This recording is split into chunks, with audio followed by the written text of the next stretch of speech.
Okay, welcome everyone, and I've not been in touch for a while. Just kind of had a lot of things going on. I'm back, and we're gonna keep our lessons at a pretty steady pace. So let's keep it moving. What we're gonna do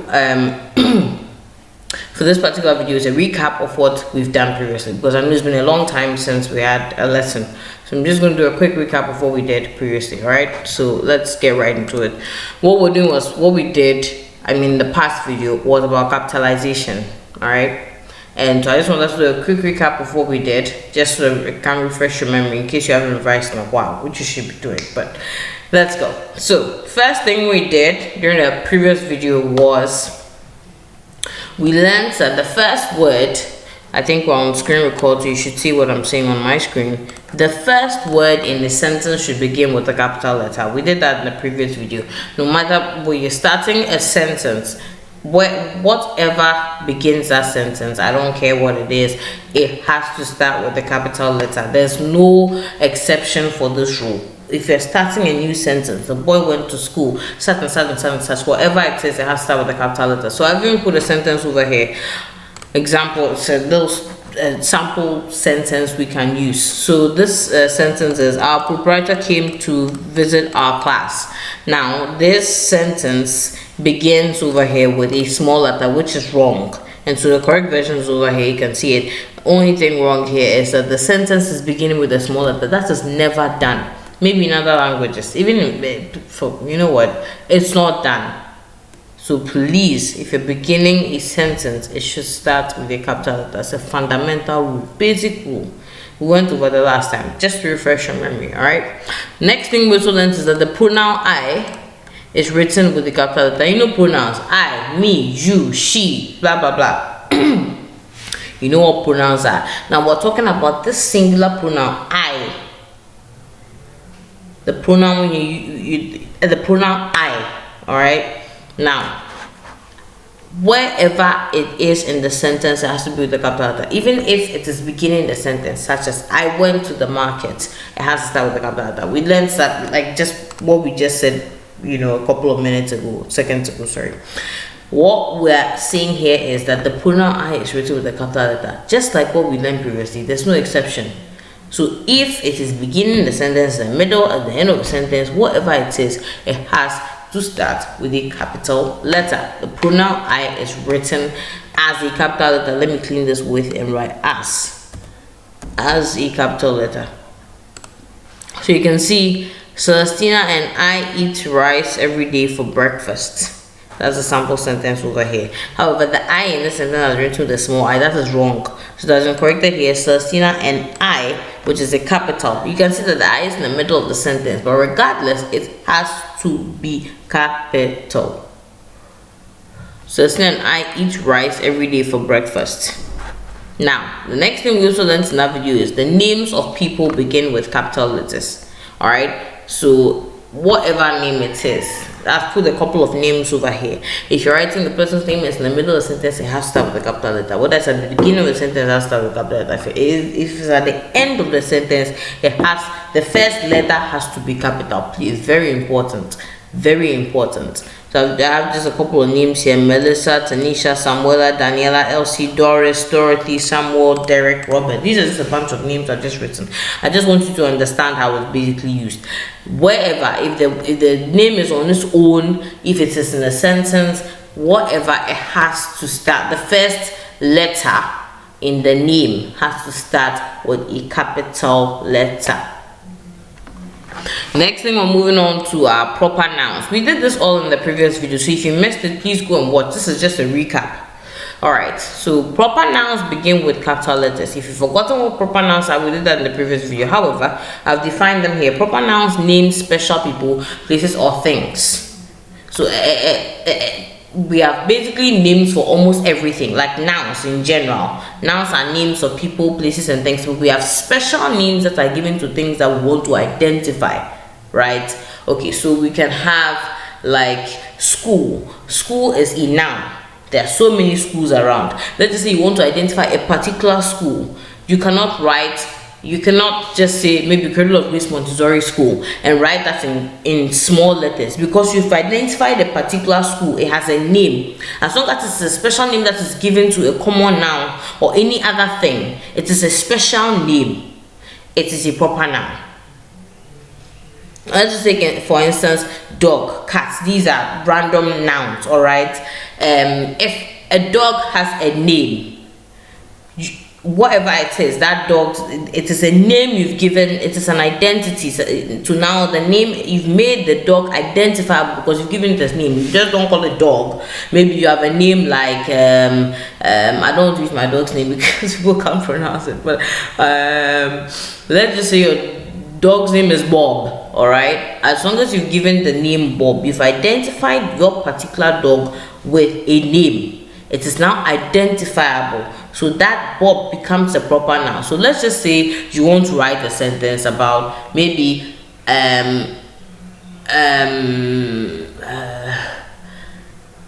something about your dog, right? So I gave Bob bones for dinner. If someone reads the sentence, they'll be able to understand. Probably they'll not be able to know that it's a human being or it's a dog, but they'll be able to know that this is a special name given to a thing. Whether it's a name of a person or it's a thing, it is identifiable now. You don't say you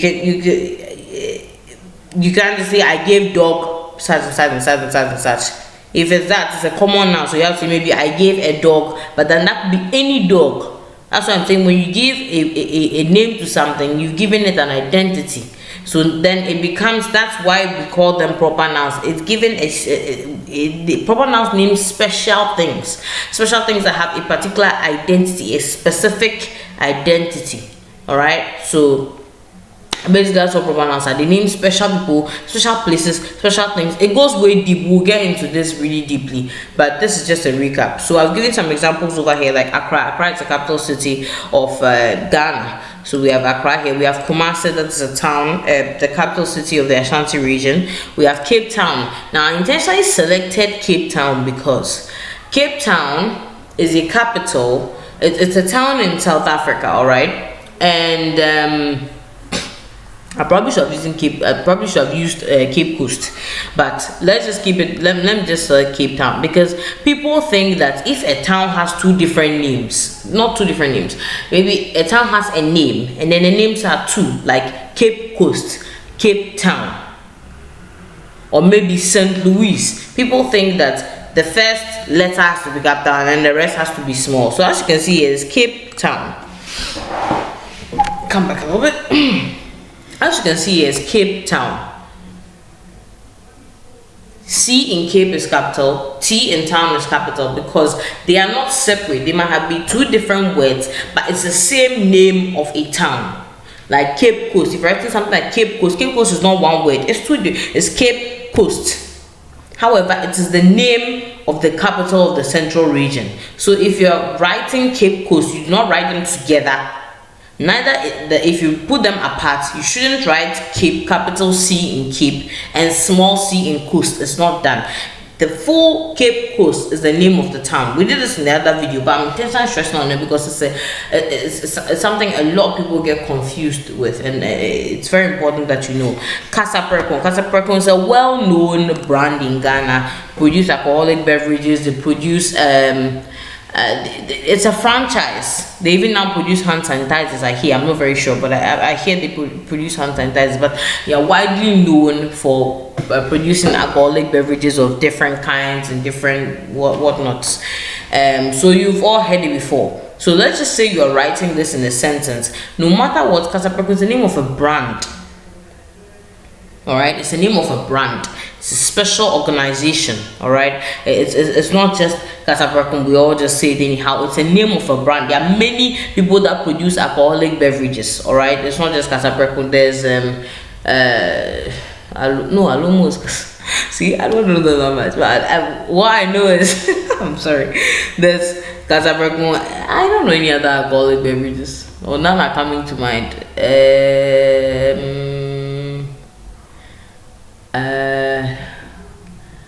What? I don't know them. I'm trying to remember some of the TV. Oh yes, Joy Daddy. See, I don't know whether they are under Casablanca, but what I know is that they are also another company that produces alcoholic beverages. So to this thing, they've all been given an identifiable name. This is the name that this person selected. This is the company, Casablanca. If you're writing this in an essay or a sentence or whatever it is, as long as you're writing it in the middle of a sentence, it is a proper noun because it's an identifiable name of a company. All right. So you cannot just write it with a small letter. Please take this into account. It's very, very important. It goes the same way. So I have another one over here, Papaya. Papaya is a well-known, you all probably have eaten there before, well-known restaurant. So you're writing a name like this. This is a name of a fast food chain, fast food restaurant, a fast food chain. I can call them fast food chain because they're established pretty much in a lot of places in Ghana, in Accra almost. So if you're writing something like this, is a proper noun. It's not just any other noun. A common noun like this would be fast food, a fast food chain, because everybody knows what fast foods are. There's Burger King, there's KFC, there's Papaya, there's so many of them. Chicken Republic, you can go on and on and on and on and on. These are all fast food chains. So if you're writing all of these names, you write them with capital, capital, capital, capital. All the letters, the first letters in all these names will be capitalized. But if you're writing, say, fast food, what all these people have in common, that's why we call them a common noun. What all the names I mentioned have in common is that they are all fast food chains. People go there, quick food, fries, burgers, salads, whatever. You can go there and get them. Alright, so please understand this. Let's move on. The first letter in the month of the year, days of the week, titles of respect, and abbreviations of titles of respect. The first letter, I'm going over again because some of you have said I talk too fast, so I'm just going to slow it down a little bit. The first letter in the month of the year, days of the week, titles of respect, and abbreviations of titles of respect. We did this in the previous video, so if you didn't catch the whole thing, you really need to go and understand it fully. There are a couple of assignments in there. Those of you still haven't done them, I really need my assignments. All right, yes, very important. Anyways, so month of the year, we have June. If you're writing a month of the year, even if you're writing it in a date, writing the month of the year in a date, it has to be, the first letter has to be capitalized. If you're writing just the month of the year, first letter has to be capitalized. It is a rule, you cannot disobey it. Next, we have days of the week. Same way, if you're writing it in a date, it has to be capitalized. If you're writing it in a sentence, whatever it says, the first letter has to be capitalized. Fundamental rule, there's no exception. You cannot disobey that rule. Titles of respect, we did that in the previous video, not into detail, but we did a little bit of that in the previous video. So I'm not going to go on what they are and explain that. If you didn't catch that, you really need to go to the previous video and go and watch it. However, title of respect, common example of title of respect is doctor. And I've written it in its full form. This is the actual title of respect. Doctor, D-O-C-T-O-R. If someone is a doctor and you're writing their name and you write doctor in full, you cannot write doctor with small d. It is not done. We don't do that. Please get it straight. We do not do that. Abbreviations of titles of respect. So I really don't want to go into what titles of respect that I did that in the previous video. If you didn't catch it, you really need to go back and watch that. Let me move on. When basically like a title of respect like doctor, it can be abbreviated and then you can just write, let me just do that real quick, doctor, dr and dot, with the person's name attached to it. So that's an abbreviation of a title of respect. So we have Mr. It's given to people that are men, or males that are married. So we have Mr. over here. It has this full form, however, it's most commonly written as Mr. dot. That's the abbreviation of Mr. itself. So get it straight. So when you're writing that with someone's name, like Mr. I just want to name Mr. Mark. Took too long to get back. Mr. Mark. Let's say you're talking about somebody called Mark who's married, right? Writing his name and you have to attach that title of respect because it's almost mandatory to write that. If somebody is a male and they are married, Mr. Alright, so let's say Mr. Mark. Oh, mark. So we just obey 2 rules over here. The abbreviation of the title of respect over here is Mr. Mr. dot, and it's capitalized. Now the name of the person, I told you, no matter where you write the name of the person, it has to be capitalized. So we have Mark over here, which is capitalized. You don't write Mr. and then can write Mark with a small m. It's not done that way. Same as every other name. So get it right. Now let's move on. We ended over here, and then I gave you a little assignment. Now there's one thing I didn't add, and I wish to add it to this recap. So one thing we also capitalize is we capitalize the first letters of words in holidays and special events. First letters of each word in names of holidays and special events. We have example over here. We have Christmas. You all know what Christmas is. Halloween, if you don't know, find out. I'll put it in the link though, but I don't want to spend the time to explain it. I'll put it in the link so that if you're having trouble finding it, you see what it is down in the link. Then we have Easter, Thanksgiving. These are all holidays. These are all special occasions and events. And when you're writing them, the same rule, no matter where you write them in a sentence, they have to begin with a capital letter. The first letters have to begin with capital. As you can see, we've done that over here. Christmas is beginning with capital C, Halloween is beginning with capital H, Easter is beginning with capital E, Thanksgiving is beginning with a capital T, Eid al-Adha, you all know, some Muslim celebrations beginning with capital E, Independence Day. So it goes on and on and on. Any special event, it could be Mother's Day, Father's Day, Farmer's Day, just all these holidays, you know, as long as the names of holidays and special events, they have to begin with capital letters. Fundamental rule. I wanted this video to be short, but I keep talking, so that's basically, this is the bit you missed. So this is pretty important. You can try and look up as many holidays as you can and try and understand how this rule works. You read storybooks all the time. You would never see a book, any newspaper or any magazine that will have probably a sentence and then have maybe Independence Day with small I. Wrong. Never done. So don't join the non-existent club. It doesn't happen. We don't write that. So all these holidays and things, if you're writing them, no matter where it is in a sentence, whether it begins the sentence, whether it's at the end, it's in the middle, it has to start with a capital letter. Alright, so I don't want to keep this recap going. It's already gone long enough. That's basically it. That's basically it. Like I said, you have the advantage of going back and watching the video so you can understand what you didn't capture, or you can go back and get what you didn't capture or didn't hear correctly. If you have any questions, please post it down in the comment section, and that will be all for this recap. If there's any question, please post in the comment section or email me. I'll put it in the link. I think most of you keep complaining you're not getting my email, so I'll put it in the link. And then anything you do not understand, you can email or comment. Stay safe, and that would be all. Bye.